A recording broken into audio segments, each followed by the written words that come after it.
Hey everybody, welcome back to the Wisdom Tradition Podcast. This is Alex Sakin, and today we're going to be going into the last article of this series on Francis Bacon, but this last article is actually going to be a two-parter.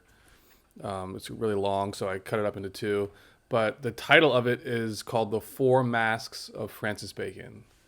And here we're going to explore the idea that Francis Bacon concealed some of his work and some of the information that he put out, he seeded through vehicles that concealed his identity as being the source of the content that he was putting out. So he worked through four masks, in other words. And these masks were part of a tactic or a strategy that he was using. And then we'll be going into what that strategy was. So this article is going to be going over not only the four masks of Francis Bacon, but the strategy and the idea behind their use. And so these four masks, just to give you a preview of what they are, we have William Shakespeare in the Shakespeare plays. We have the character of Father CRC from the Rosicrucian Manifestoes. And just the manifestos in general. Those are another mask of Francis Bacon, meaning he was behind those. We have the Freemasonic fraternity and their work and their symbolism and imagery and their rituals. Francis Bacon was involved with sort of reformatting Freemasonry during the early 17th century. And so within Freemasonry is embedded certain ideas and content of Francis Bacon as important. So we should look at Freemasonry as a mask of Bacon and his Rosicrucian order more generally. And then finally, I argue that the fourth mask of Francis Bacon is actually himself, his own personality or his own persona. And actually behind the English statesman and philosopher was a sort of enlightened soul or a great illuminated being who was sort of using Francis Bacon himself as an instrument to accomplish certain ends in the world. But the true Francis Bacon, and this is actually true of each of us, the true Francis Bacon is not the personality and not the earthly individual, but it is the soul behind the person. And so in the case of Francis Bacon, we have a very old soul, a very illumined soul. I would say that the same is true of Manly Hall, and he's been described that way by those who knew him. He was a very old soul who was illumined to a degree much in advance of the average person. So Francis Bacon, the four masks, let's get into it. To begin with, the first section is called Francis Bacon, third in succession after Plato. And I want to note that in this article, not only do I cite Manly Hall heavily, but there's another scholar of Francis Bacon named Peter Dawkins, who I highly recommend. I cite him a lot. He has a really good website that has a lot of information on it that I cite to some degree in this article, and we'll be citing in the podcast episode. So I just want to let you know if you're interested in looking at his work, which he goes into a lot of stuff I don't go into in these articles. Like he'll go real deep into some of the hints and clues and ciphers in the Shakespeare plays, for example. So I don't go into the details about that. But if you want to know more about that, I recommend his website, which is the Francis Bacon Research Trust. He's the head of the Francis Bacon Research Trust. So Google that. His name's Peter Dawkins, and you can find him and his work. And he also has some really good lectures on YouTube. So he also runs a sort of an esoteric philosophy academy, online kind of loose academy. And that's called Zoence, Zoence, and that's worth checking out as well. So anyway, I just want to give him a shout out. I'm going to try to have him on the podcast. I'm going to reach out. But without further ado, I mentioned him because this first section is drawn from an article of his. But it's called Francis Bacon, third in succession after Plato. All right, so let's get into it. Again, this first section is called Francis Bacon, third in succession after Plato. And I want to note that this article features a lot of images. I'm going to be citing and referencing a lot of these images in the article. So if you want to find the written article itself, it's at thewisdomtradition.substack.com. And that's where you can find all the articles in this whole book series. So I just want to point that out. So I'll be referencing an image in this first section that is featured on the article. So the secret mission of Francis Bacon's Rosicrucian fraternity, an order of initiated philosophers, poets, alchemists, and Freemasons, was the same as that of Plato 2 millennia prior. To, quote, work assiduously and intelligently to bring about in the world a condition under which men might live together toward the fulfillment of their noblest purposes. That's from Manly Hall. Plato termed this idealized state of world civilization the, quote, philosophic empire. Bacon would call it the new Atlantis.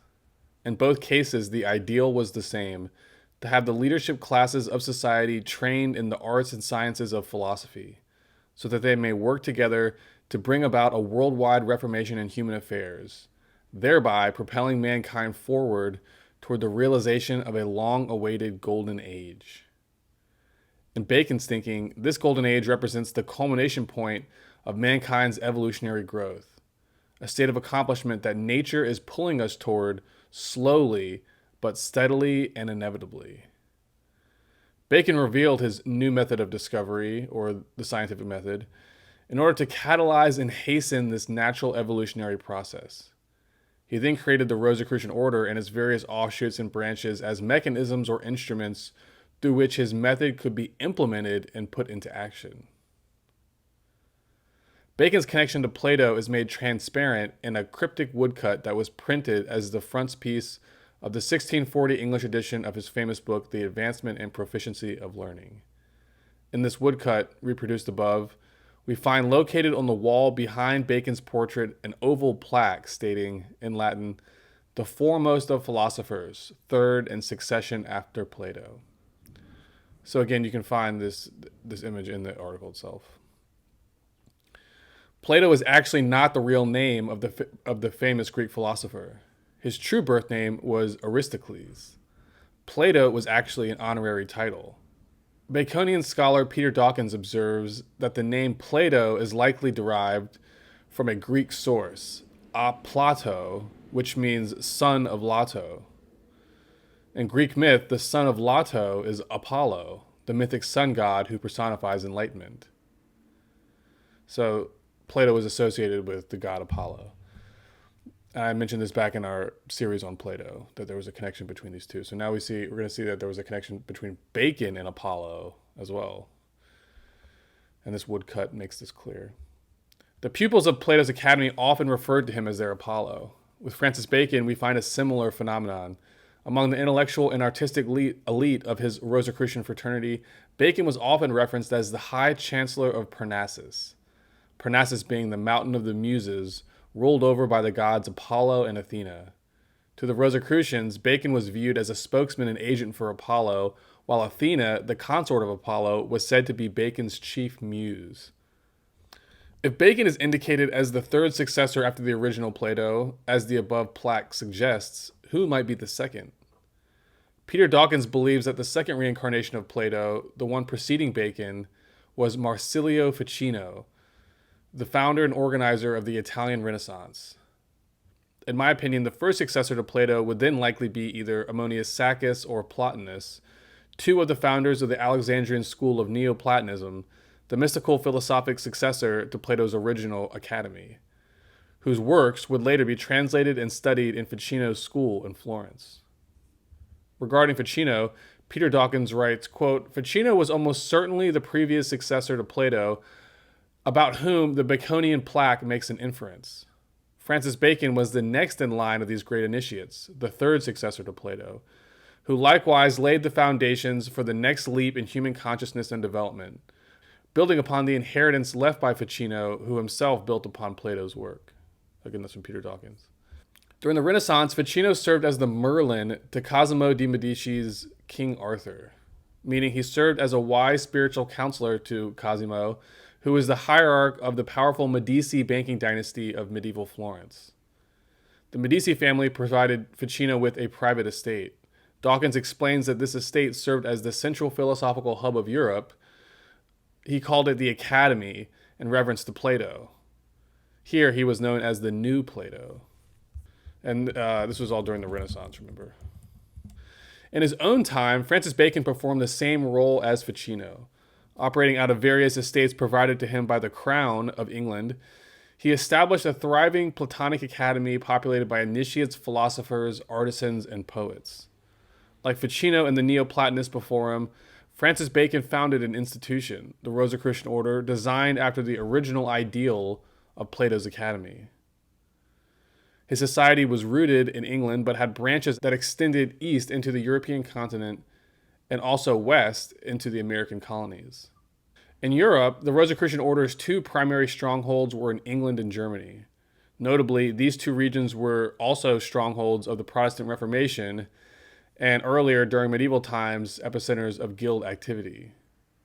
From his home base in England, Francis Bacon would secretly exert an enormous covert influence on the unfolding trajectory of world society. This is somewhat similar to the role that Ficino played earlier in Florence, where his academy would exert a considerable influence over the future of Western civilization. Under Bacon's leadership, the Rosicrucian Brotherhood became the catalyst for the emancipation of Western civilization, moving it firmly out of the Dark Ages, plagued as it was by religious autocracy and political feudalism, and toward a new era, one marked by scientific inquiry, economic globalization, and republican democracy.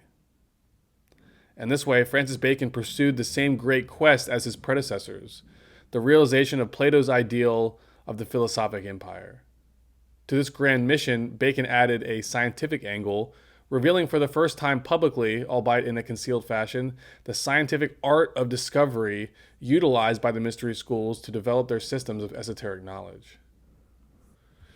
As Bacon himself tells us, humanity is to use his method, or the method he reveals, to rediscover for itself the root causes behind natural, human, and celestial phenomena.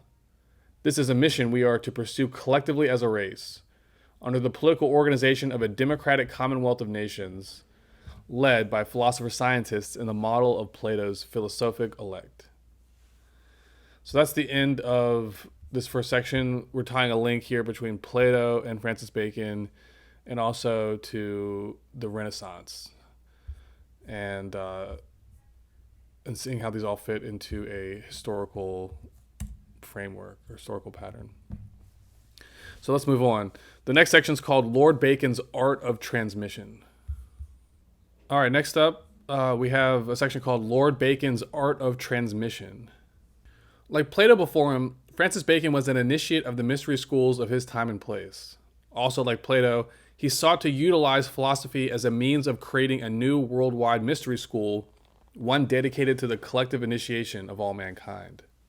Bacon also imitated Plato by concealing his most profound teachings under the guise of myth, symbol, allegory, and cipher.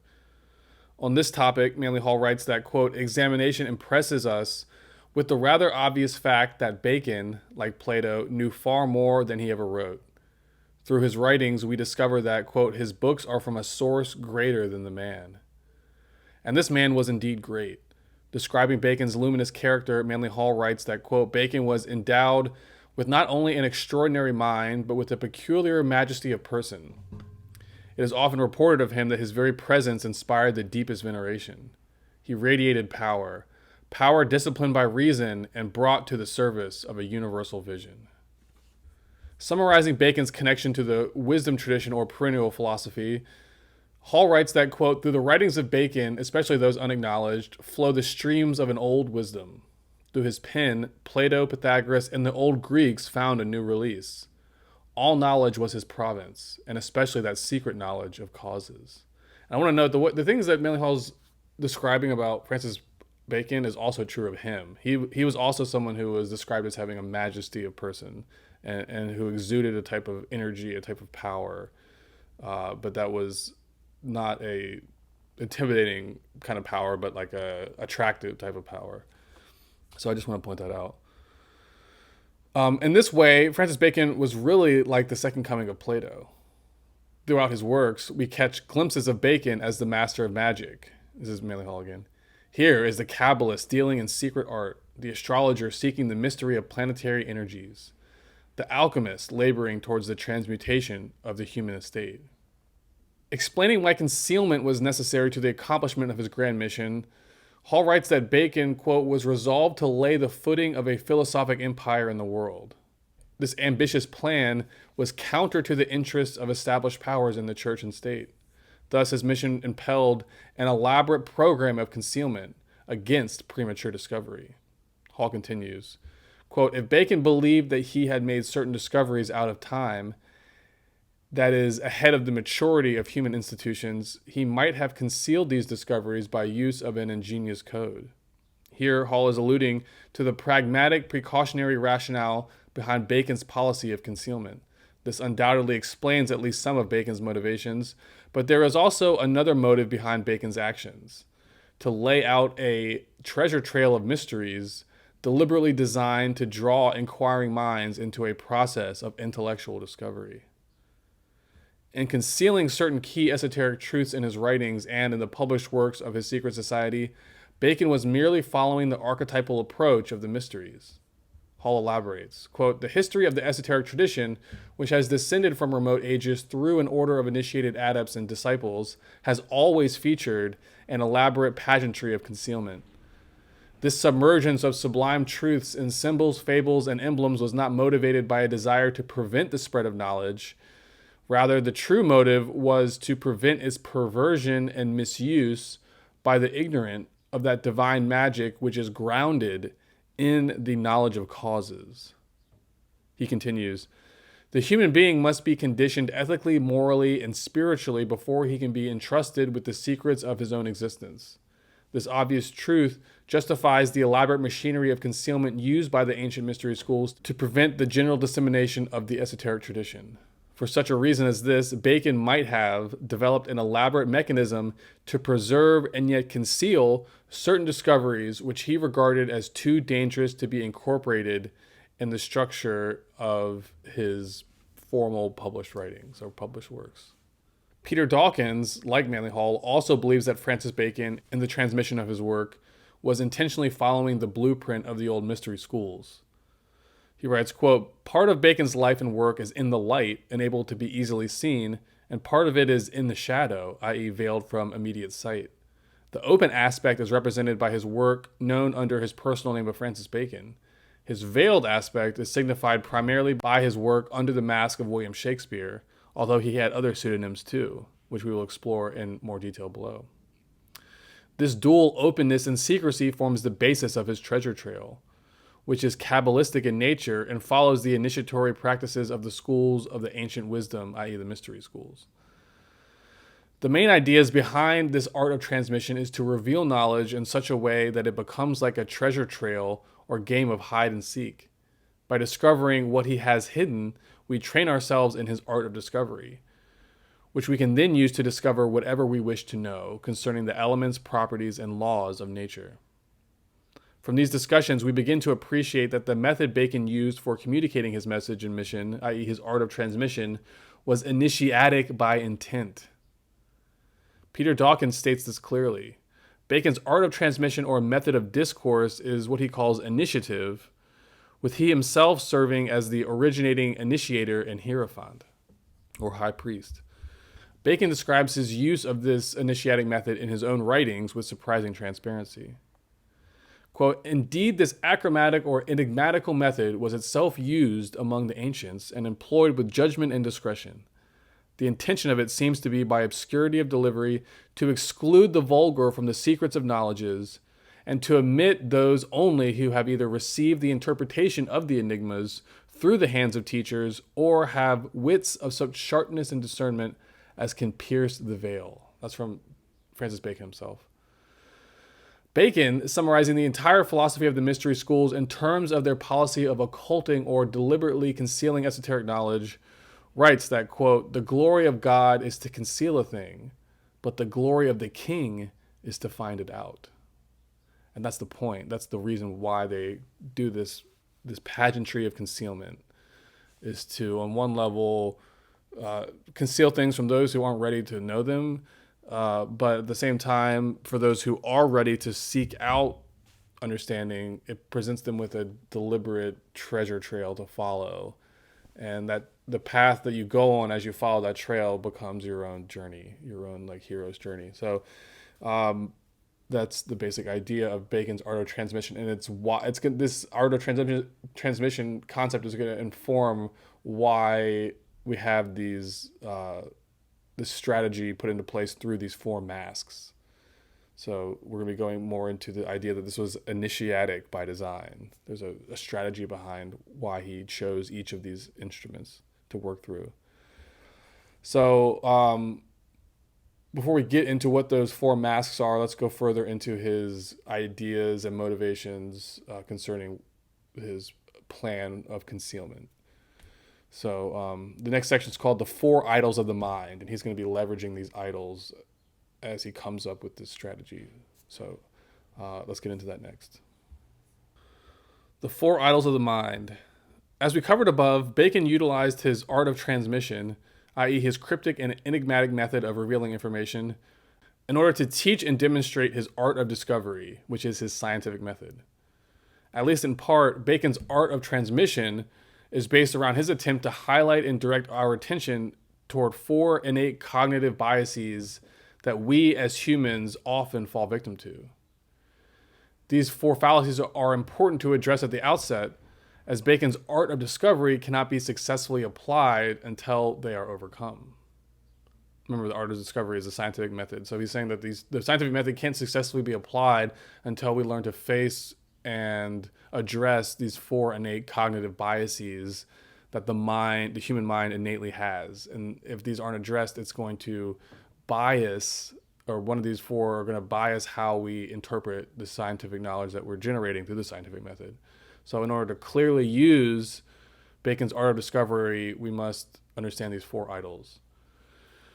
And the hypothesis I'm putting forth here is that these four idols, actually Manly Hall originally gave me the idea, but these four idols become the basis of the four masks that Bacon uses. So each mask is associated with an idol, particular idol.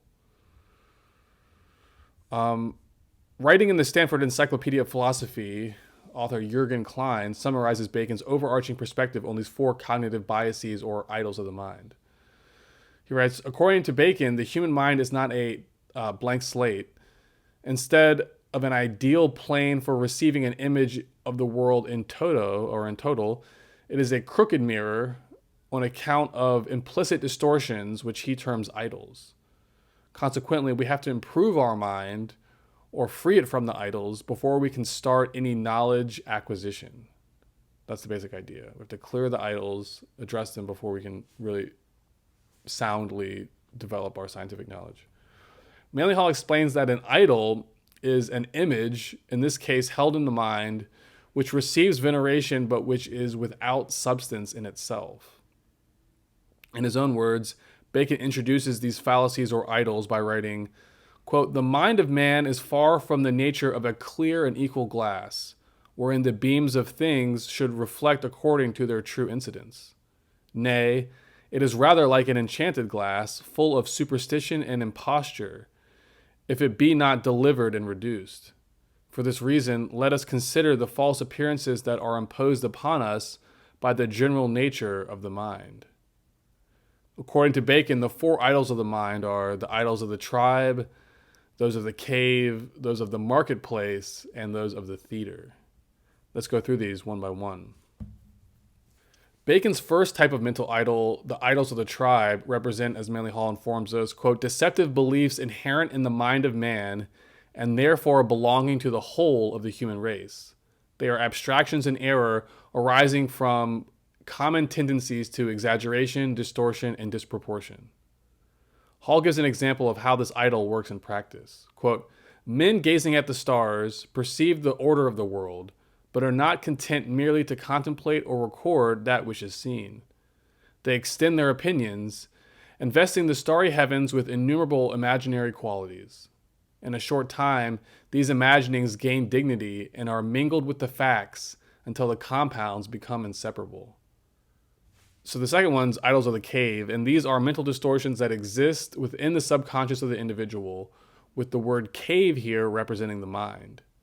The thoughts of the individual roam about in this dark cave and are variously modified by temperament, education, habit, environment, and accident. To give an example of this idol, consider the individual who dedicates his mind to some particular branch of learning and becomes possessed by it. Because it preoccupies his mind, the person interprets all other learning according to the colors of his own devotion. For example, the chemist sees chemistry in all things. Here we find that the symbols and pattern of experiences one encounters take root in the subconscious of the mind, which again is the cave, where they exert an influence upon the way that the person or the mind perceives information in the world.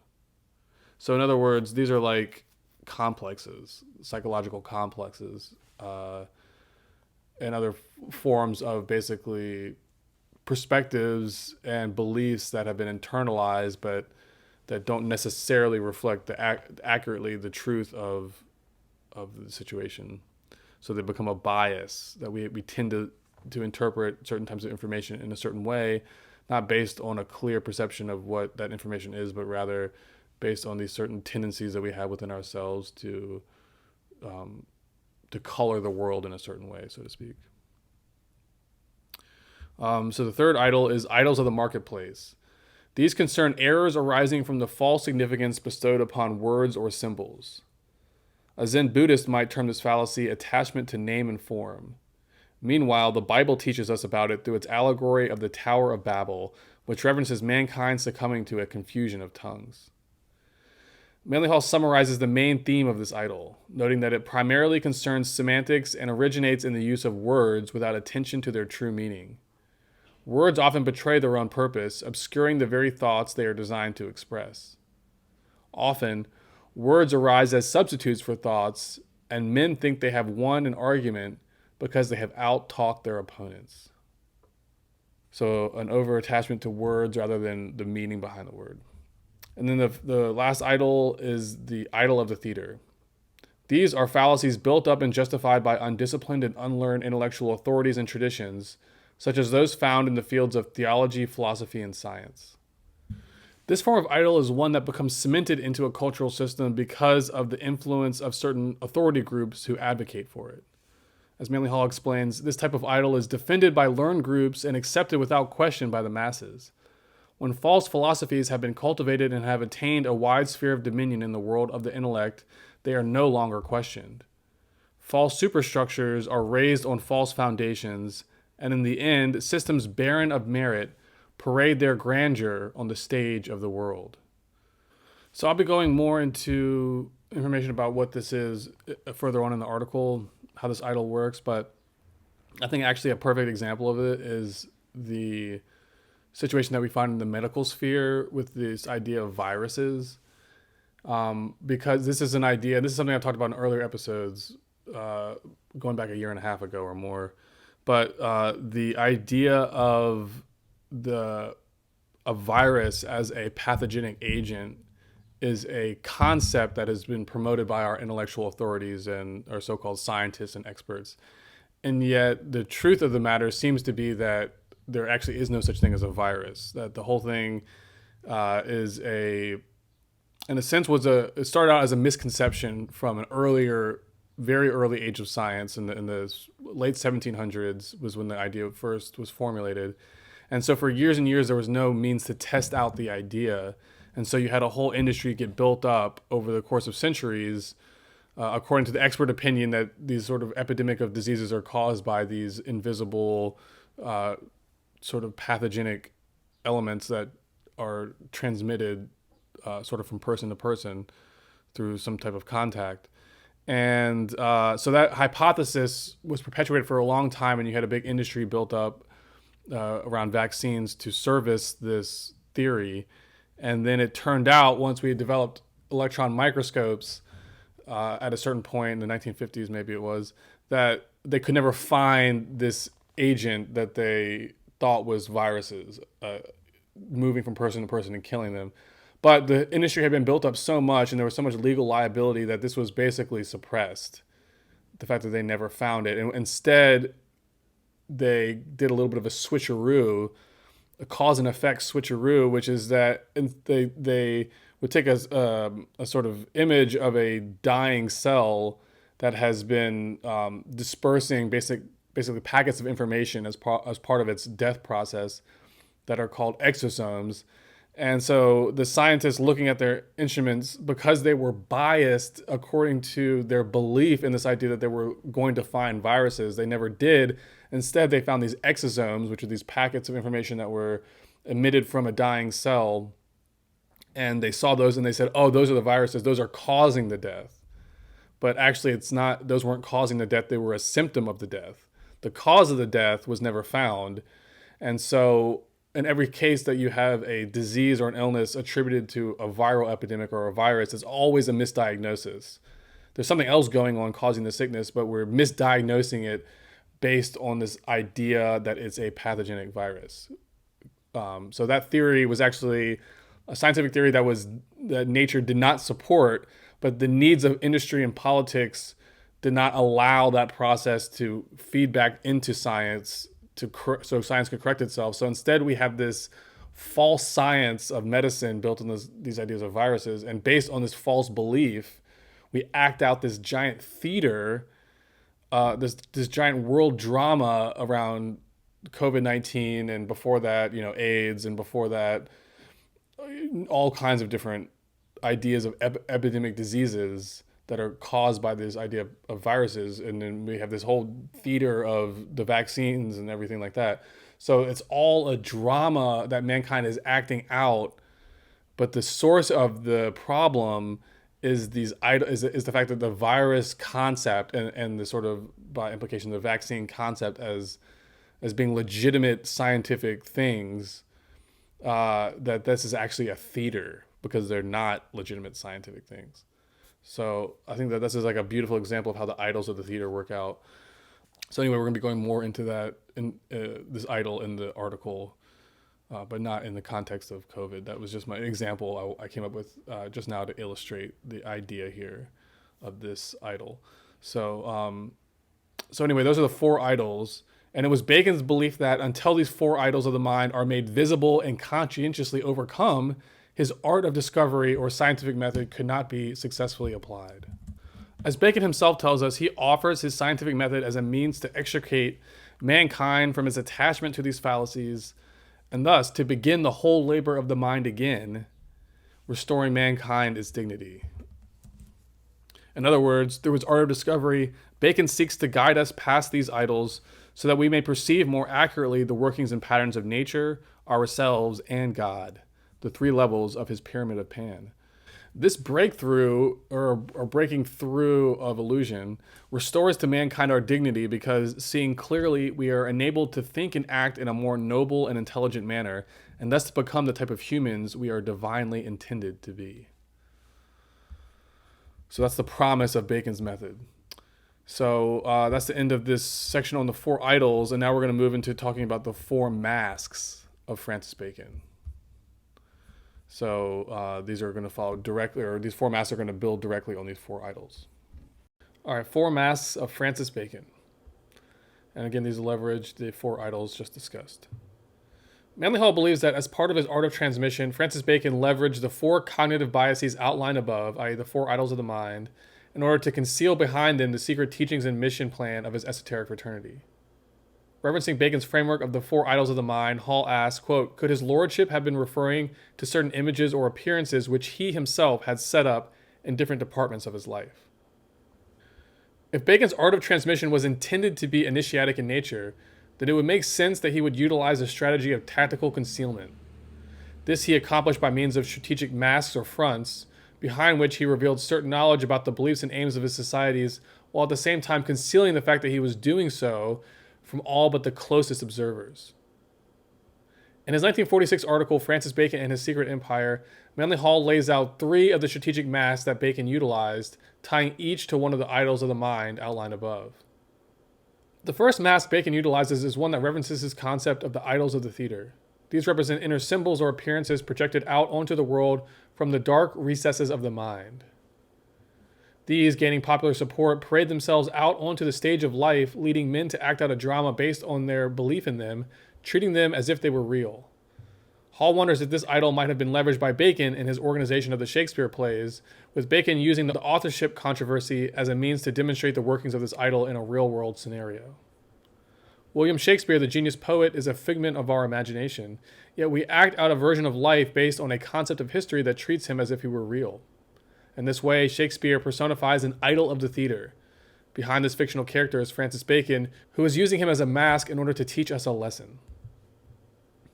The second mask. Now, to understand Bacon's second mask, recall that his concept of the idols of the marketplace concerns words and semantics and how these can distract from the comprehension of underlying ideas.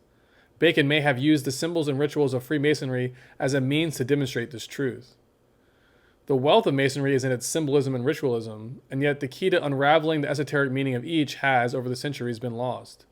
Could Masonry's attachment to its own legacy of symbolism cloud its self-understanding about what the true origins, mission, and purpose of the fraternity is? As we'll be further covering below, modern Masonry, or Freemasonry, was resurrected by Francis Bacon and made into a political and social instrument of his esoteric society. In particular, it provided a covert network through which to organize and implement political and social campaigns across Europe. In this way, it served as a mask for Bacon's greater Rosicrucian project. Did Bacon conceal this truth from the Masons by hiding the details of his plan behind an elaborate pageantry of symbolism and myth, which the Masons themselves did not possess the key to fully deciphering? Bacon's third mask is based around the idols of the cave, which represent deep-rooted subconscious biasing factors hidden in the recesses of the intellect. In Jungian psychology, these would be called complexes. They represent psychic entanglements and blockages held within the subconscious. These prevent the normal, healthy flow of psychic energy within the mind, causing neuroses, disorders, and schisms of various types as a result. Manly Hall wonders if a secret mission to collectively open up these subterranean caverns of the mind was heralded by the launch of the Rosicrucian Manifestoes, which tell of the opening up of a mysterious vaulted tomb in which lay sleeping the secret master of an ancient philosophic order. Could the emergence of the Rosicrucians represent a power from within the collective unconscious, or the cave, breaking through and stating its presence upon the world stage? Did Bacon mask his involvement with this project through the symbolic figure of Father CRC, the sleeping Rosicrucian master? To Manly Hall's discussion of these three masks, I add a fourth, one that captures the spirit of Bacon's idols of the tribe. This fourth idol highlights the existence of persistent fallacies among all members of the race, ones that are so commonplace that they seem to be endemic to humanity as a whole. If we consider that the persona, the aspect of one's psyche that one shares with the world, functions as a type of psychological mask, behind which is concealed the inner spiritual soul of the person, then perhaps Bacon utilized his own writings as a type of mask to conceal his true identity as the guiding light of the Rosicrucian society. In particular, we should look to Bacon's posthumous utopian novel, New Atlantis, as a vital resource, one that through fable and allegory conceals important information about the author's true identity as the master adept of the Rosicrucians, their high chancellor of Mount Parnassus, so to speak. In the sections below, we'll consider each of these four masks in detail. Let's begin by investigating Bacon's mask of William Shakespeare, his vehicle for symbolizing the idol of the theater. So that's what we'll be jumping off into. The first mask, a deep exploration of William Shakespeare. All right, now we'll be discussing the question of the Shakespeare plays and their authorship in some detail. So the first section of this Shakespeare analysis is called William Shakespeare was a front for Bacon's secret society of poets. And here I have an image referenced where this is another like wood cutting emblem featured in one of Bacon's books. But this is of a seated Francis Bacon with his right foot on like a philosophic book or an encyclopedia, and his left hand is pointing to an actor holding a sort of stage play. And so it's referencing the fact that he was doing both. He was the master of philosophy and then the master poet, and was concealing the philosophic truths behind the theater. So check out the written article to see that image. But let's get into the first part of the section. Dozens of books have been written on the topic of the true authorship of the Shakespeare plays. Notable scholars such as Peter Dawkins and Manly P. Hall argue conclusively that the plays were written not by one person, least of all the actor to whom they are popularly attributed, but rather by a secret society of poets and philosophers laboring under the intellectual and spiritual leadership of a grand master, Francis Bacon, their high chancellor of Parnassus, who speaks for the god Apollo. Manly P. Hall states it clearly and directly, quote, William Shakespeare could not have written the plays and sonnets associated with his name. Bacon was the master poet and deserves the bays now worn by the Stratford actor. The historical William Shakespeare was illiterate and uncultured. He did not and could not have written the plays. Instead, he was hired as a conspirator by Bacon and his secret society to lend his name and persona as a front for their covert activities and purposes. Therefore, as Hall explains, quote, no one ever met the William Shakespeare of the drama. They could not, for he was only an image, a phantom, bred of strategy and destined for intellectual immortality. While the historical William Shakespeare, the actor, possessed none of the virtues, talents, or qualifications necessary to be the true author of the works attributed to his name, Francis Bacon clearly possesses all three. Bacon is already the author of a highly impressive and extremely influential body of writings. It is not a stretch to think that the same intellectual giant that produced the Great Instauration could also have, when directed toward the theater, been capable of producing the plays now attributed to the Stratford actor. Furthermore, it is already widely known and acknowledged that Francis Bacon had an incredible talent for language. As Hall observes, one writer has said of his literary style that it is quaint, original, abounding in allusions and witticism, and rich, even to gorgeousness, with piled up analogies and metaphors.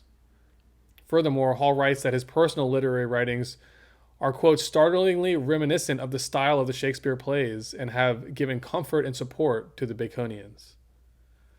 Hall also notes that, quote, Bacon's rare skill in the use of words was recognized by his contemporaries. His friend of many years, Sir Tobias Matthew, penned the following summary. Quote, a man so rare in knowledge, of so many kinds, endowed with the faculty and facility of expressing it all in so elegant and significant, so abundant and yet so choice and ravishing a way of words. Perhaps the world hath not seen a man such as this, since it is a world. The impressiveness of Bacon's mind is a testament to the fact that he is a high initiate of the mysteries. As Hall explains, quote, Lord Bacon was profoundly versed in the secret learning of antiquity. There can be no reasonable doubt that Bacon was an initiate of one or more of the secret schools then flourishing in Europe. Indications point in the direction of the troubadours and the courts of love. Through these sects, Bacon could have established contact with Neoplatonism. Manly Hall compares how Bacon utilized Shakespeare as his mouthpiece with how Plato used his former master Socrates in his dialogues, where Socrates was transformed into a mouthpiece for Plato himself, allowing him an outlet through which he could communicate certain timeless truths that he as an initiate was barred from saying outright. Hall writes that, quote, as Plato adapted Socrates to the purposes of his own discourses, speaking his own words through the lips of another, Bacon could have made use of the Stratford actor in a similar manner. Although Socrates was a real person, the Socrates of the Platonic dialogues is primarily a symbol. He is Plato's shadow, an intellectual fragment set aside in the consciousness of the master to serve a particular purpose. Now consider Bacon and his inward resolve to shake Minerva's, i.e. Athena's, spear in the face of prevailing ignorance. He creates the character of Will Shakespeare, who sounds very much as though it means, I will shake the spear. Hall continues, quote, it is most convenient that a humble member of a theatrical troupe should have a name so remotely similar to the archetype of Pallas Athena, Bacon's muse. Realizing the significance of this synchronicity, Bacon and his fraternity purchased the name and services of the historical person, the agreement being that, for a consideration, the actor would depart from London, leaving a slight but sufficient trail which could be followed to no profit. In the meantime, the society who had gathered in London manufactured a new Shakespeare, who never existed except in the subtle stuff of mind. This precious mask was vitalized sufficiently to have a public existence, if no private life. His name was appended to works previously published anonymously, and he gathered quite a reputation, which increased to the degree that the Stratford actor decreased. So let's jump into the next section, which is on the symbolism of Pallas Athena, the spear shaker. Earlier we discussed how Bacon and Plato were associated with Apollo, the sun god of the Greeks, who symbolizes enlightenment and is the bestower of universal light. In Greek mythology, Apollo's female counterpart is named Athena. Together they rule the muses, he being the day star of the muses, and she the supreme muse. Their double seat or throne is on the summit of twin-peaked Mount Parnassus, the mountain of the Muses. That's from Peter Dawkins. Plato refers to Athena as the mind or intelligence of nature. She is therefore the one who knows divine things. She is a warrior goddess, brandishing a spear as part of an armed dance where she shakes her spear in the face of ignorance. She also is often depicted wearing a helmet which is said to render her invisible, as Peter Dawkins writes. Thus, she is associated with anonymity or security. But those who discover how can lift her visor or veil to see her face. And that's kind of representing the divine intelligence, her aspect of representing the divine intelligence. And whereas Apollo represents the divine consciousness. So these are the father and mother principles. There are many links connecting Francis Bacon to the authorship of the Shakespeare plays, ones which point to him as the real shaker of the spear, so to speak. One clue is hidden in plain sight. It involves the name of one of his honorary titles, Baron Verulam of Verulam. Verulam, as in the name Baron Verulam, is a compound word, with veru being Laotian for javelin or spear, and lam being Old English for shake, beat, or strike. Putting them together, we get spear shaker, the moniker of Pallas Athena, and the namesake of the famous plays. Thus, Shakespeare and Lord Verulam are one and the same person, Francis Bacon, who is following the ideal of Athena, and he used the plays as part of a great plan to shake his spear in the face of ignorance. All right, so that's the end of that section. The next one's called The English Renaissance and the Courts of Love. Peter Dawkins informs us that Bacon's mission was to create, with the help of others suited to the task, a magnificent English language and culture, one that would be a vehicle for the new avenues of thought and discovery that he wished to encourage. Like the ancient mysteries, he wished to teach wisdom through entertainment. This he accomplished by organizing a secret society of poets, which he ruled over as their Grand Master or High Chancellor. To accomplish his mission, Bacon drew upon a long tradition of poets, bards, and troubadours. As Hall informs us, this tradition of illumined artists, quote, operated as a closely organized group or guild, and during the Middle Ages served as the tutors of chivalry to the noble classes. Wandering from castle to castle, they were the singers of the mysteries, concealing profound truths under gay songs, stories, fables, and myths. The uppermost degrees of the troubadour guild interface with the adepts of the esoteric tradition. Together they formed a body of the learned and were called the Courts of Love. As Manly Hall explains, quote, here, under the guise of a most elementary and material passion, they preached the gospel of the divine love of God for man, and the human love which alone could bring brotherhood to humanity. The troubadours dedicated impassioned ballads to the fair lady of their hearts. Only the initiates, however, knew that this lady was the Isis of Sais, the Sophia of the Gnosis, and the Diana of the Ephesians. Bacon drew the wits together in order to continue this noble tradition. Binding them together with a common vision and purpose, he united an empire of the poets, and through them produced the great Shakespeare works, the Rosicrucian Manifestoes, and other key publications and artworks of the period. In this way, the veiled lady of the Shakespearean sonnets was the same mistress who captivated the hearts and minds of poets such as Dante centuries prior. She was not a mortal woman, but the Virgin of the world, the secret mother of the mysteries. In sum, Bacon, like the troubadours before him, was utilizing an initiatic approach in the performance of his art. Like the sages before him, he believed that the powers of the mind and heart must first be cultivated and disseminated before it is possible to bring about a universal reformation of mankind. By following the same initiatic method as his forebears, Bacon sought to draw out these powers within the collective psyche of mankind and bring them into active expression, an important and necessary step in the esoteric school's grand mission of creating a new golden age, or as Bacon would call it, a new Atlantis. The next section is called Bacon's Use of Ciphers. There is a further aspect to the Shakespeare enigmas that is worthy of exploration, one that pertains to the existence of ciphers within its original publications, ones that link up with those found in other contemporary publications associated with the Rosicrucian Order, including the first published editions of the King James Bible. Manly Hall explains that his lordship built into his writings an intricate network of codes, ciphers, and clues, which must have multiplied the original labor 1,000-fold. There are counter ciphers, bilateral alphabets, wheel ciphers, case ciphers, acrostics, and a score of others.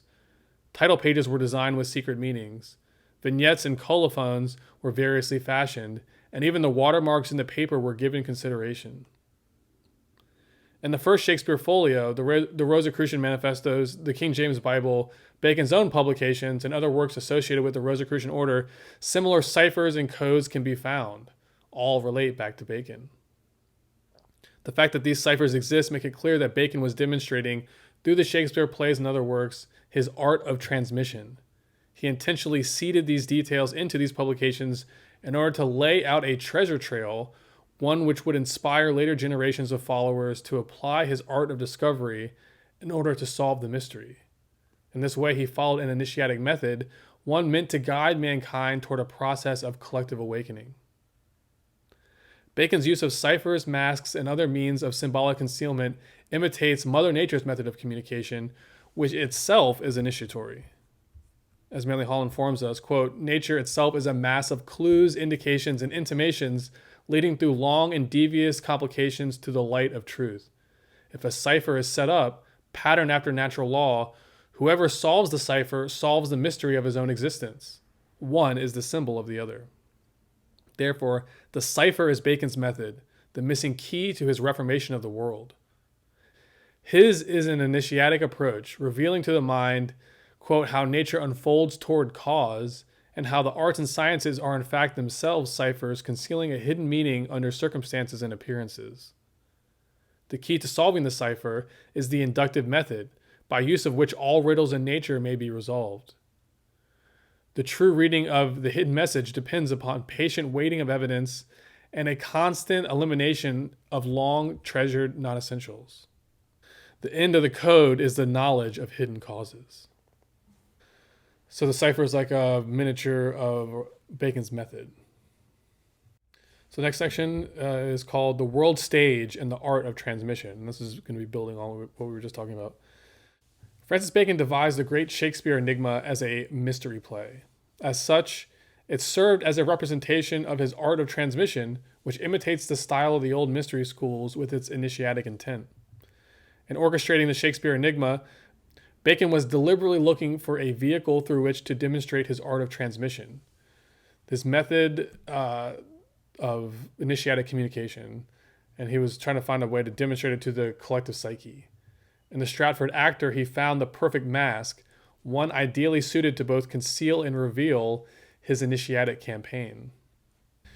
In this campaign, Bacon sought to teach mankind a collective lesson concerning his propensity to fall into infatuation with idols of the theater. Bacon's chosen instrument for enacting this campaign, William Shakespeare and his plays, is one that cleverly disguises Bacon's secret underlying purposes, masking them behind a literal example of an idol of the theater, a role William Shakespeare was custom designed to represent. So to recap, Bacon's idols of the theater theory conveys the idea that symbols, concepts, and beliefs can root themselves deep within the human subconscious, where they remain and persist regardless of their accuracy. As phantom shadow ideas that have no existence in reality, but which we perpetuate nonetheless within ourselves due to our attachment to them, these false idols of the mind take on a phantom-like appearance. We perceive these phantoms as real, and consequently they exert an influence upon us. In relation to them, we act out a self-constructed drama on the stage of life, where each man in his day plays many parts, as Shakespeare wrote. This gets at the main theme of the lesson Bacon is trying to teach us with his mystery play. The main theme of this Shakespeare project is to teach us that our minds have been led astray by idols of the theater, meaning false constructs, institutionalized beliefs, and bad mental habits. Having accepted these unrealities as false idols, we allow them to conceal truth from our perception. Instead of reality, we see phantoms projected from our own lack of understanding. For this problem, Bacon particularly blames the scholastics, sophists, and theologians. In each case, faulty scholarship has been given the appearance of dignity and respectability by the veneration of the uninformed. The false idols or ideas perpetuated by these groups become reproduced in the psyche of the public who consumes them, dazzling the mind with a show of wisdom, but inwardly devoid of fact. Hall elaborates, quote, in quiet meditation on the human plight, Bacon realized that human beings have built up a false existence upon a foundation of sophistry. Behind the pretensions which passed for scholarship was a profound and universal ignorance. It was all front, a comedy of errors, paper palaces where vagabonds played the parts of kings, uttering high-flown phrases, speaking lines that were not their own, and understanding not a whit of what they spoke. Was not the theater then an appropriate symbol of man's phantom empire of opinions? Nothing real, but giving the appearance of reality. No one important, but the humblest actor seemed to be important if he wore the robes and mask of significance. I love that part. Just so well put. To further illustrate his point, Manly Hall draws a connection in symbolic meaning between Bacon's idols of the theater concept and an emblematic device associated with another one of Bacon's esoteric projects, the Rosicrucian Order. Hall points out that the Rosicrucians made use of a curious symbol, the true meaning of which is exceedingly obscure. This figure is a monkey, sometimes represented wearing spectacles and gravely engaged in reading a massive book, which it holds as it sits in the posture of a scholar. Sometimes the text of the book is inverted. This monkey is the ape of nature. The selection of the simian to play this vital role in learning was doubtlessly inspired by the circumstance that the monkey is a sort of caricature of man. There is something human in its antics, and its sober little face seems wrinkled with the burdens of the world. Sometimes the ape is represented gazing attentively and quizzically at its own reflection in a mirror as though doubtful as to the category and nature to which it belongs. Bacon himself associates the ape with the faculty of wit, because this little creature is forever engaged in pantomime and mimicry. It seems to be ridiculing the pretensions of mankind. It is a creature of appearances from which anything can be implied, but all the implications have no meaning beyond appearances. For Bacon, the ape was the appropriate figure to represent scholasticism. In old engravings, the ape may even wear a scholar's cap and gown and preside majestically over an assemblage of the intelligentsia. Hall points out that the symbolism of the ape ties in closely with the underlying philosophical meaning of Bacon's Shakespeare cipher. Idols of the mind persist when the mind ceases to go far enough inward in its search for explanatory causes. When it attempts to come up with a material explanation of cause for anything in this world, it must immediately move to the contemplation of an idol, since, according to Plato's doctrine, all causes originate in the immaterial sphere of archetypes and not in the tangible world of material forms. And this way, Shakespeare becomes a symbol of the whole world of appearances, the inadequate cause, which, if examined, reveals itself to be a phantom. That's what Manly Hall states. So there's a great lesson for us in this. As Manly Hall explains, man, claiming all knowledge for himself and setting up his own estate as superior to nature, is woefully ignoring the fact that he must forever remain merely the servant of inevitable truths. These truths that he speaks of are the only reality. All other ideas and concepts we create are phantom idols. Based on our belief in these phantoms, we act out a great theatrical drama on the world stage. The phantoms we project out become characters in these real-world dramas. We interact with them as if they were real persons, when really they are just characters of our own self-construction.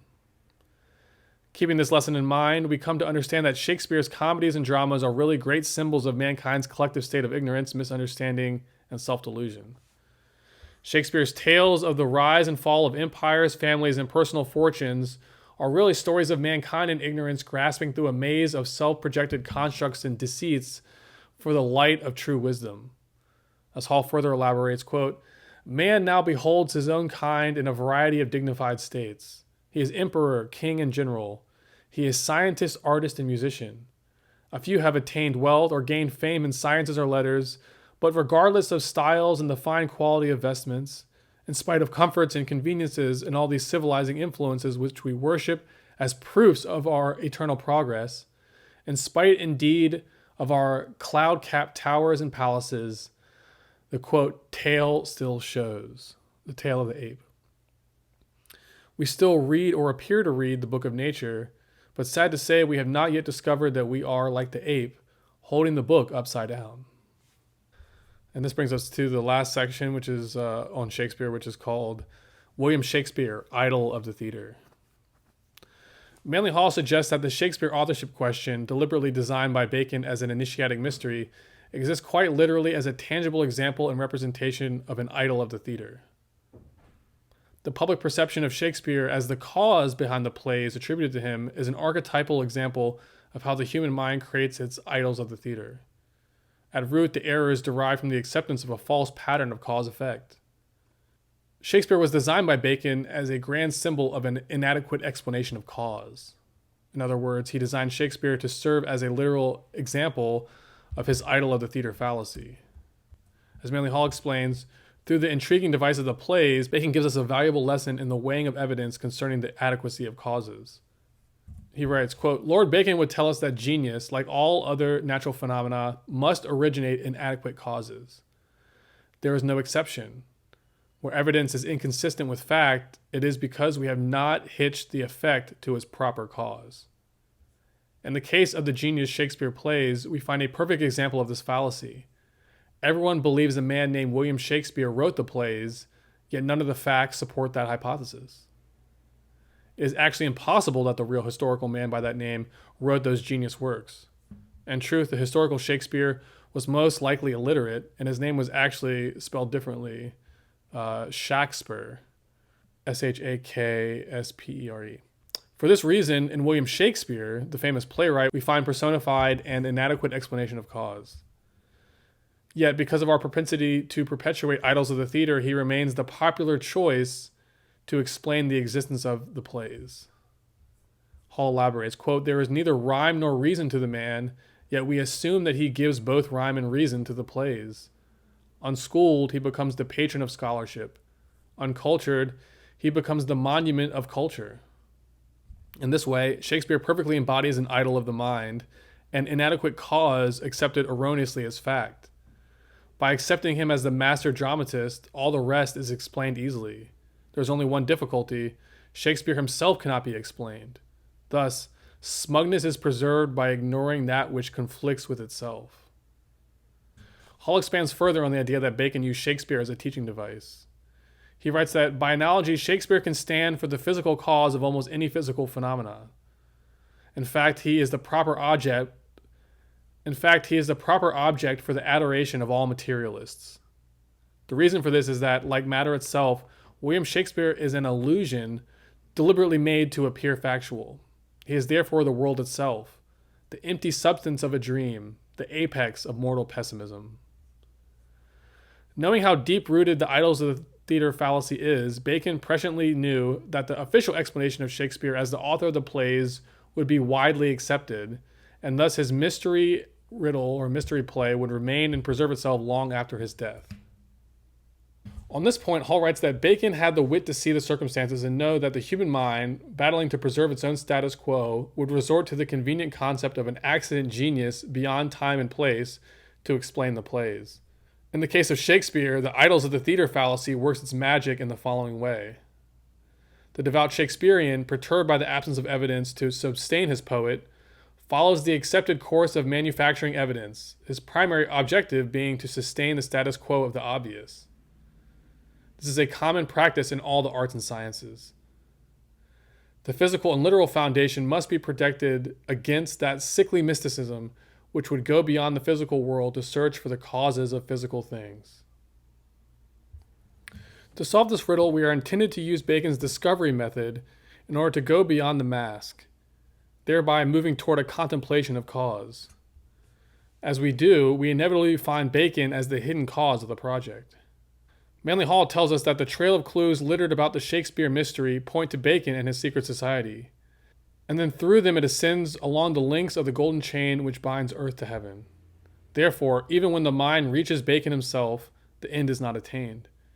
Bacon is chancellor of Parnassus, a high priest in the temple of the Muses, but behind him is the greater universal pattern represented by the god Apollo, the principle of light. Thus, the Shakespeare mystery reveals Bacon as the master adept, with the entire spiritual hierarchy residing behind him in support. Together, they labor to manifest the will of the Creator by teaching man the way of perfect obedience to nature's laws. To discover this truth is to discover the cause behind the plays, the true cause. Bacon's Shakespeare-themed mystery play is designed to ultimately lead us to the discovery of this truth. By learning to apply Bacon's art of discovery toward the mission of solving the riddle he has presented to us, we learn and practice the method we must later use to solve the mysteries of Mother Nature herself. To illustrate this point to us is the whole reason behind Bacon's efforts in regard to the Shakespeare mystery. He deliberately arranged the whole affair as an initiatory ritual. To solve it, we are intended to use this art of discovery, which moves us from an initial contemplation of secondary effect toward a final consideration of first cause. So that's the Mask of William Shakespeare. Now we're going to be moving on to the second mask, that of the Rosicrucian Father CRC. So stay tuned. All right, let's begin the discussion of the second mask, which is the Rosicrucian Order and the mythical character of Father CRC. So the first section of this second discussion is called Francis Bacon, the Man Behind the Manifestoes. Manly Hall writes that, quote, about the time that Francis Bacon appears to have been masquerading behind his Shakespeare mask, another pseudo-historical personality was attracting wide attention. This other mysterious character has been traced to Bacon's doorstep. This new elusive character was the mysterious founder of the Rosy Cross. He appears simply as our illustrious father CRC, and later, about 1616, CRC is given the complete name Christian Rosenkreuz. A rather complicated personal history was built for him, but no historical records have ever been found to bear out any part of the story. Hall tells us that Wilkins, in his book Mathematical Magic, gives us a clue to Father CRC's true identity. He tells us that, quote, CRC's first name was Francis. Robert Burton, meanwhile, in his Anatomy of Melancholy, a curious work of the 17th century, says that CRC was still alive during his time, meaning during the 17th century. Having spent years weighing the evidence, Hall states his conclusion on the matter of the true identity of Father CRC emphatically. Quote, it is my opinion, supported by a sound structure of proof, that the Rosicrucian Society was founded during the opening years of the 17th century by the English statesman and philosopher Sir Francis Bacon as part of his plan for a general political reform of the states of Europe. Bacon's Rosicrucian Order was involved in a number of covert activities throughout Europe, one being the externalization of their own existence, which they made known through the anonymous publication of two famous manifestos termed Fame and Confession for short. These existed alongside a number of other works attributed either directly or indirectly to the order. The first and principal text of the Rosicrucian Society are the Fame and Confession works, originally published in 1614. The main theme of these works is to discuss the founding of a secret society or brotherhood dedicated to the mission of world reformation.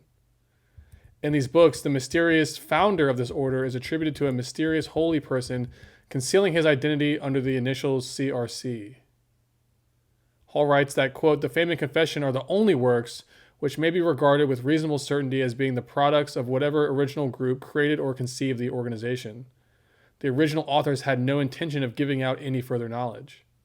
By implication, Hall indicates that no other publication attributed to the group, nor any modern organization claiming the name Rosicrucian, is actually a legitimate descendant, or at least a legitimate direct descendant, of the original order. Through these two foundational manifestos, published anonymously, Bacon revealed the existence of his fraternity. And through the character of Father CRC, he revealed himself as the order's founder and guiding light. So that's the first part of this discussion of the Rosicrucian mask. Next, we're going to look at Johann Valentin André, another mask of Francis Bacon. Returning to the topic of the original manifestos, one finds that, similar to the first Shakespeare folio, the first editions of the Fame and Confession contain subtle ciphers, cryptograms, codes, acrostics, and anagrams, methods of secretly embedding knowledge within a larger text.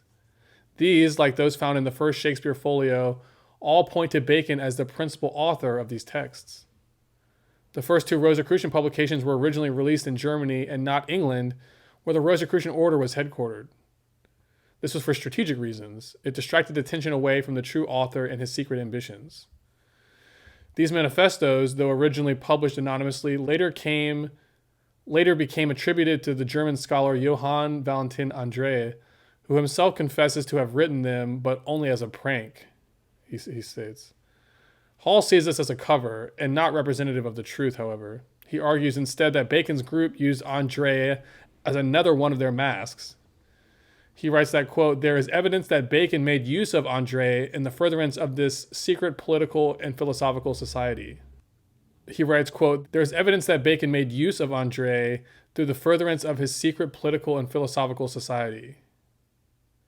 Using the mask of the respected André to conceal his own purposes, Bacon published his fame and confession at a considerable distance from his own homeland because of their treasonable implications." And Hall also notes that Michael Meyer may have also been a part of this project. When it comes to the Rosicrucian authorship question, we find an enigma. On one hand, the Rosicrucians were, through their use of André, attempting to conceal Bacon's involvement with the project. But on the other hand, within the text of the manifestos themselves, there are embedded deliberate clues that point to Bacon as the true author of the works. For example, Hall tells us that, quote, "The principal work of the Rosicrucians, according to the original manifestos, was the compilation of the Universal Encyclopedia, the book which was to contain all knowledge necessary to the perfection of man and human society." As it turns out, this mysterious book, also called M, is identical in scope and purpose with Bacon's own Instauratio Magna, or Great Instauration Project, which comprised a universal encyclopedia and compendium of all necessary and useful information. And this project was published under Bacon's own name. Because of clues like this, Manly Hall concludes that, quote, "The story of CRC as contained in the fame is almost certainly allegorical. Instead of representing an actual person, Father CRC is the personification of an idea. He is a symbol of the esoteric tradition itself, and an integral part of the doctrine which Bacon is supposed to have created. This symbol was, quote, built up to conceal the true living man whose ideas were expressed in the fame and confession. This man was Francis Bacon, who was the literal embodiment of the philosophic ideal that the mythic Father CRC symbolizes in the manifestos." Manly Hall provides an interesting anecdote regarding Andrea and Bacon, one that concerns the illustrated portrait of the elder bearded figure featured above. So this section also has another important picture. So the image was originally featured in one of Andrea's later writings as a portrait of himself. But Hall believes this portrait may actually be one of an elder Francis Bacon, who staged his death in England in 1626 in order to continue his secret labors on the mainland continent, in Germany and Holland in particular, passing away finally at a much older age than that which is originally attributed to him. Building on this theme, Hall suggests that the portrait of Andrea is actually a concealed picture of Bacon in his 83rd year. So that is the end of that little section there. The next section on this Rosicrucian theme is the lasting legacy of Bacon's Rosicrucian order. Francis Bacon fulfilled the prophecy originally set out for him by Paracelsus to a T. He became the master alchemist of an invisible philosophic empire ruling over the destiny of man. He gathered the wits, bound them together, and ruled over them as their grand master. And through them, he brought about certain great visible changes in the state of man. In this way, Bacon and his initiates of the Rosy Cross acted as an organized body of remarkable persons moving behind the historical scene. They formed an unseen world-shaping power which catalyzed the dawn of the modern age and the emancipated forms of thinking that have come to characterize it. Under Bacon's leadership, the Rosicrucian society became a powerful hidden agent of transformation within Western civilization. To it are attributed a number of the most important philosophical, scientific, and political writings of their time. Having accomplished its purpose, the original society dissolved itself to live on through its offshoots and offspring. Once the society had set the wheel in motion in terms of accomplishing its mission, the original order disappeared and its mission lived on and its legacy institutions such as Freemasonry. Hall specifies 3 legacy institutions left by Bacon's Rosicrucian order. One was Freemasonry, which was to be the vehicle for the ethical reforms which he desired to accomplish, as Bacon tells us, or as Manly Hall tells us. Then, with a group of scholars, Bacon published the Shakespearean plays, which contained the records of his secret society. Then, with another phase of his brilliant nature, he established the Royal Society for the purpose of furthering scientific knowledge. In addition to these, the Rosicrucian legacy also includes, in a more general sense, colleges, universities, and learned societies, democracies and commonwealths, and such great documents as the Declaration of Independence and the Constitution of the United States. All are consequences which resulted from the stimulation bestowed by Bacon's dynamic personality. Each emerges as a secondary effect sprung from a common source cause, the Rosicrucian mission, launched in the early 17th century but with its foundations in Renaissance Italy and before. Next up, the political and social aims of the Rosicrucian Order. The time period when the Rosicrucians first launched their manifestos was characterized by the twin tyrannies of church and state, with orthodox religious dogmas dominating the psychology of Europe and various competing monarchies dominating its politics. During the 15th and 16th centuries, the Renaissance and Reformation emerged as two powerful counterforces moving against these twin tyrannies. By the end of the 16th century, England and Germany had become epicenters for both movements. Not coincidentally, these were the regions where the Rosicrucian activity was also most heavily concentrated. This context allows us to better understand the social and political mission of the Rosicrucians. They formulated and carried out a plot to overthrow these twin tyrannies of church and state and replace them with a new world order, one based upon science and democracy.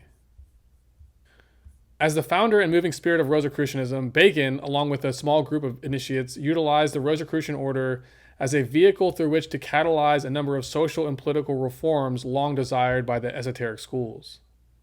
As Hall further explains, quote, "These reforms were brought to pass by the motions which Bacon started and have resulted in what we know today as the democratic form of government, the most important political reform in the last 1,000 years.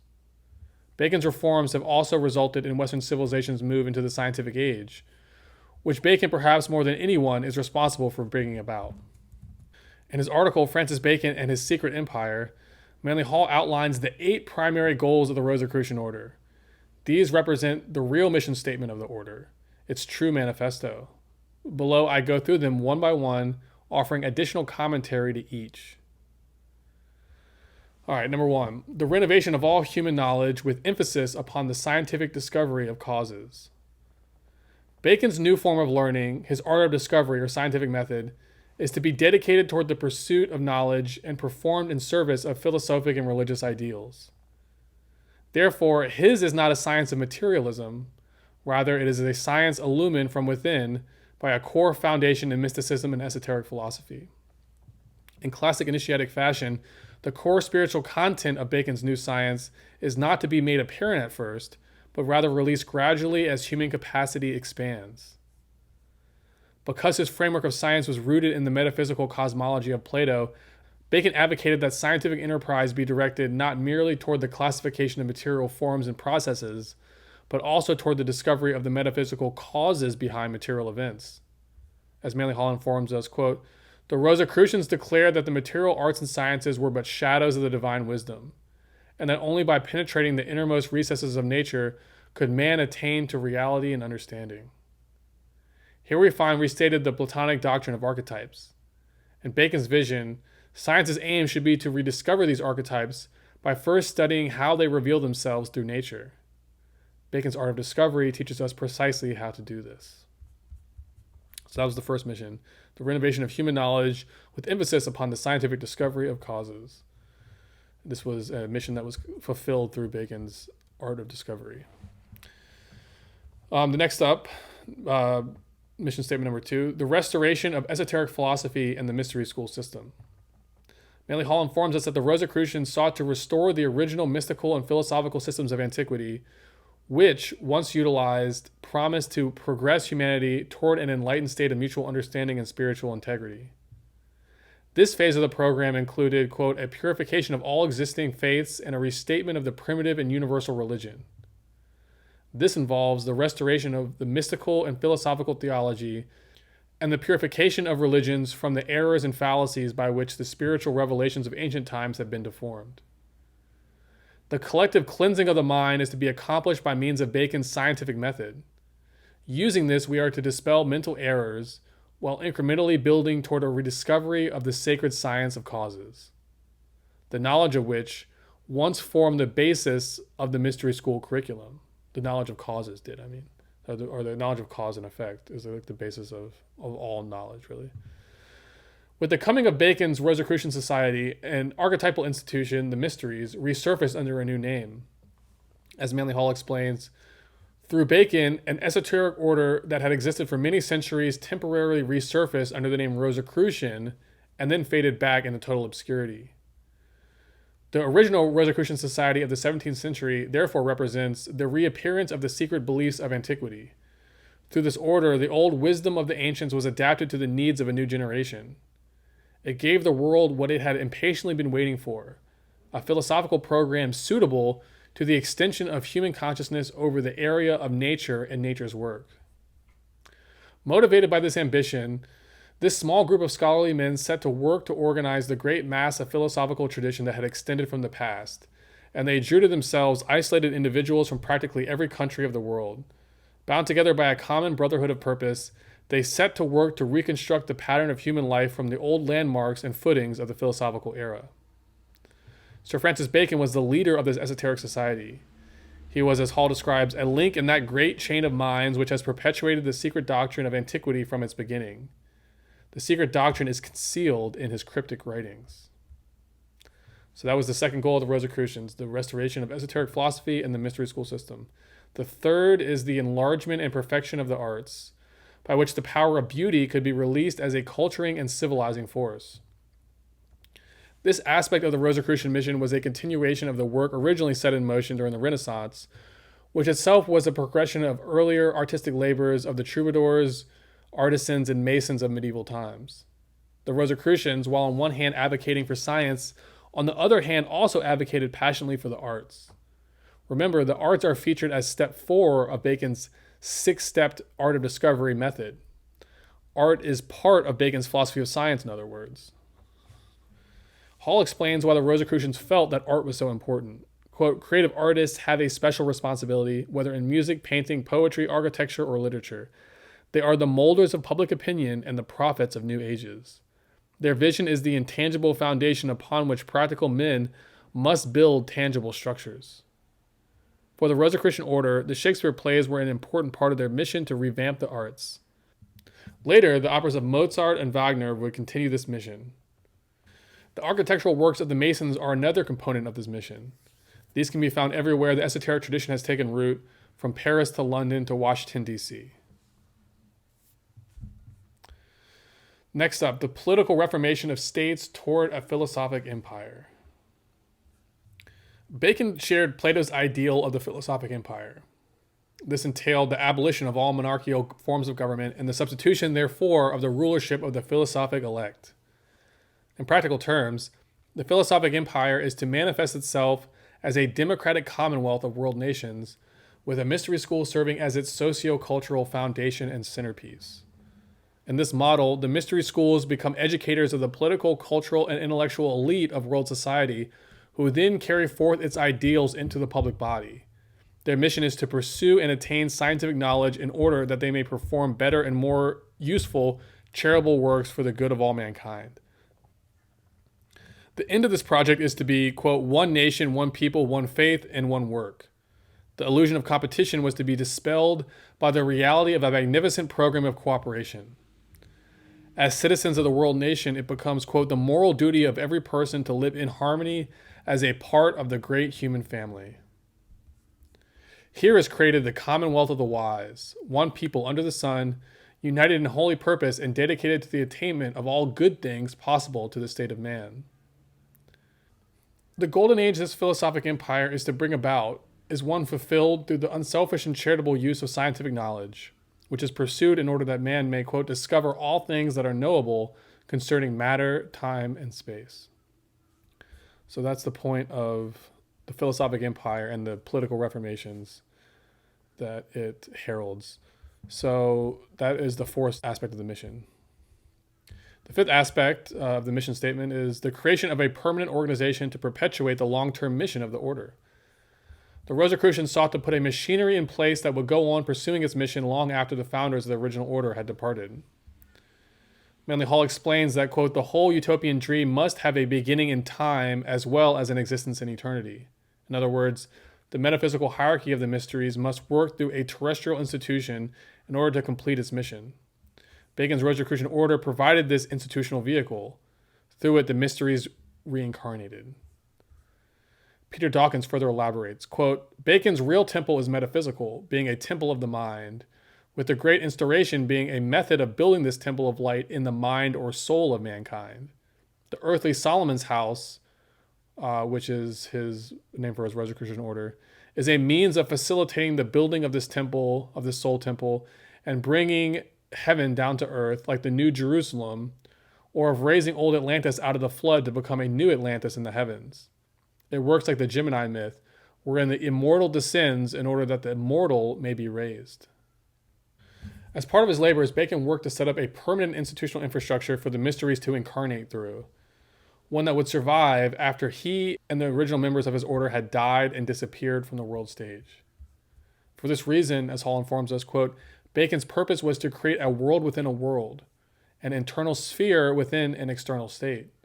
This hidden empire should have secret but sufficient substance. It should have laws and secret habitations.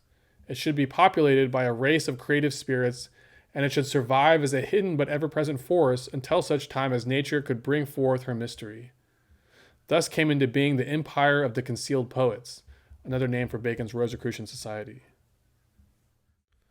The legacy institution that Bacon's empire left behind was one dedicated to humanitarian ideals, devoted to all branches of useful knowledge, and capable of providing a perpetual incentive for human progress. It was further decreed that this society should remain active and dedicated until the completion of the entire 6 days' work process is complete. Manly Hall describes Bacon's legacy institution as, quote, an inner overgovernment, which, like the spirit of man, could not actually be perceived, but which gave purpose to the rest. In order for it to safely exist, the principal requirement of this new mystery school, quote, was that the inner fraternity should remain undiscovered and undiscoverable and take no obvious part in the intrigues of states. Hall continues, quote, in the course of its development, this invisible empire not only perfected its own inner government, but at appropriate times created visible bodies of learning to forward its purposes. These bodies were not necessarily permanent. They were created in moments of emergency, and when they were no longer useful, were dissolved. Examples include the Royal Society of England, the first scientific organization set up in Europe, and perhaps also the Freemasons, which at first was closely oversold by the Rosicrucians before later becoming separated as the Rosy Cross moved onward to occupy new vehicles better suited to its evolving needs. This is something we'll explore further below. Anyway, that's the end of the fifth manifesto, which is that the need to create a permanent organization. The sixth one is the maintenance of whatever degree of secrecy necessary for completion of the project. This aspect of the Rosicrucian mission was one of self-preservation, quote, to protect those dedicated to progress from the persecution instigated by reactionaries and from those desiring to enslave men for personal power and profit. Hall tells us that it was decreed that, quote, the members of this group should remain unknown, accepting outwardly the laws and customs of the nations in which they live. They should, at periodic intervals, communicate with each other, but should be revealed to the larger body of society only through their works. In this way, this order was able to exert an unseen but real influence on the trajectory of world events, staging their campaigns at well-timed and targeted moments in order to exert large-scale effects. This is the method historically utilized by the mystery schools, which have always exerted an unseen hidden hand in guiding the evolutionary unfoldment of collective civilization, driving it always in a progressive forward motion. So that was number 6. Number 7, world reformation was to be accomplished through education and without such revolutions as endanger the life and property of the private citizen. So this is an ideal that this should happen. Now, we'll find out over time that the Rosicrucians were very much involved with setting the stage for the revolutions, the American Revolution, the French Revolution, etc. But that was not their ultimate sort of goal. That was a sort of reactionary process that's set up in the public in terms of the violence of those episodes and of the political dynamics that were involved. But the ideal of what the Rosicrucians were really seeking to do, like their true passion, was to accomplish this reformation peacefully through education.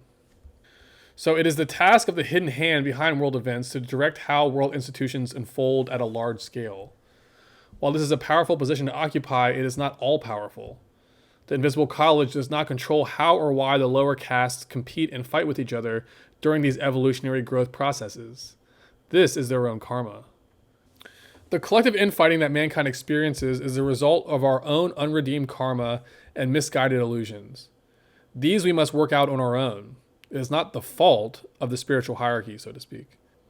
It is the duty of the esoteric schools to direct the overall motion of things so that collective events and processes unfold in a certain direction according to a certain timeline. Each person living within these collective events plays out their pre-allotted role at their pre-appointed time, one denominated for them by the gods and revealed through close analysis of their horoscope.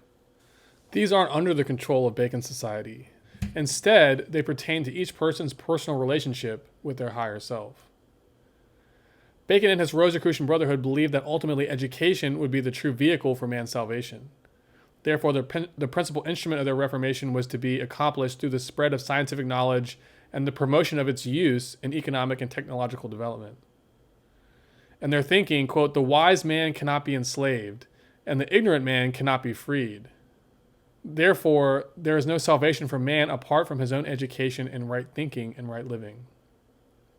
For the Rosicrucians, their ideal was that the Reformation and education would be a peaceful one, much like how it was for Buddhism's spread across Asia.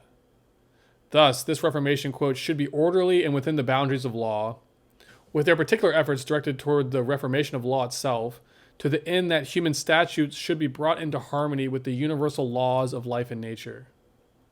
Here it is notable to point out that Francis Bacon's career was as a lawyer in the English court, where he worked to accomplish this aspect of the Rosicrucian mission through his rewrite and update of the Magna Carta, his establishment of the original charters for the Virginia Company and its sister colony in Newfoundland, and through other important modifications to English law that he contributed to. So that was number 7, the Reformation and education. And the final mission statement, number 8, the ultimate goal of the Brotherhood's labors was to discover and apply all tradition, experience, and knowledge to the task of perfecting the human estate. Here is restated the philosophic ideal of the ancient mystery schools, to discover nature's law of evolution and follow it, ensuring its success while hastening its fulfillment. This ideal designates an end goal for science, the application of knowledge toward good, charitable, and beautiful works. These works are to be targeted at the overall improvement of humanity, with the overall great work being the perfect adjustment of human purpose with the divine plan. In the symbolism of the Rosicrucian fraternity, the perfection of the human estate culminates in the incarnation of Father CRC. As Manly Hall explains, quote, "The fraternity of RC, through its outer organizations, is gradually creating an environment or body in which the illustrious brother CRC may ultimately incarnate and consummate for humanity the vast spiritual and material labors of the fraternity." Since Father CRC represents the esoteric doctrine, this means that Bacon's fraternity was working to put into place a new world order with a mystery school at its core. Once accomplished, Apollo and Athena will be then enthroned as the patron deities of not just Bacon and the Rosicrucians, but now all of mankind as a whole. So that's the end of that section on the Rosicrucian sort of ultimate mission to reestablish the mysteries. So finally, to conclude this discussion of the Rosicrucians, we're going to discuss once more the idea that the Rosicrucians are related to the idol of the cave concept from Francis Bacon. So this section is called Father CRC, Idol of the Cave. To conclude this discussion of the Rosicrucian Order, let's return to Bacon's framework concerning the 4 idols of the mind. The particular idol of the mind that the Rosicrucian mystery tackles is the idol of the cave. This idol points out the influence that hidden factors within the subconscious have on our perception of reality. Within the cave of the mind, thoughts bounce around, their trajectory being affected by the unseen objects and protrusions scattered around its dark, cavernous interior. The opening up of the tomb of Father CRC symbolizes the reawakening or resurfacing of certain lost treasures within the cave of the mind. In terms of the collective psyche, this breaking through is associated with the resurfacing of the mystery schools, a long-hidden institution reemerging back into public activity. This is the project Francis Bacon labored to fulfill, to relaunch and announce anew the presence of the mystery schools, Both literally and figuratively, he embodied the themes that Father CRC represents in the manifestos. Bacon is the real Father CRC, in other words. In more general terms, Father CRC can also be said to represent the mystery schools or esoteric tradition as an institution, which Bacon embodied as one of its initiates.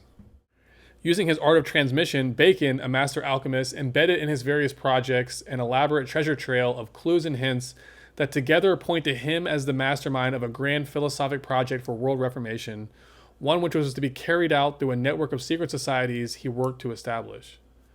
Through use of ciphers and other means, Bacon concealed himself and his esoteric activities behind a maze of clues.